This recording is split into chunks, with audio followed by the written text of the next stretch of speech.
সকলোকে নমস্কাৰ জনাইছো আৰু ভাবিলো আপোনালোকক যেটো মোৰ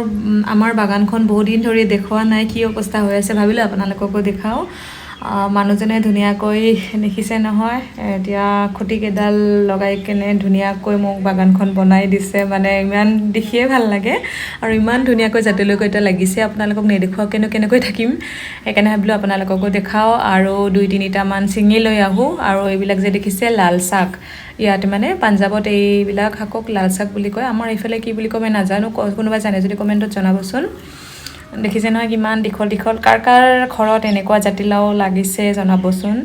মই কিন্তু প্ৰথম খাইছো দেই ইয়াত আহি এনে আমাৰ ঘৰত আছে বাৰু থাকে কিন্তু বেলেগ এনেকুৱা দীঘল জাতৰ নহয় ইয়াত আহি প্ৰথম পাইছো ধুনিয়াকৈ লাগিছে নহয় নে কিমান যে মৰম লগা ধুনিয়াকৈ হৈছে বাৰু দুই তিনিটা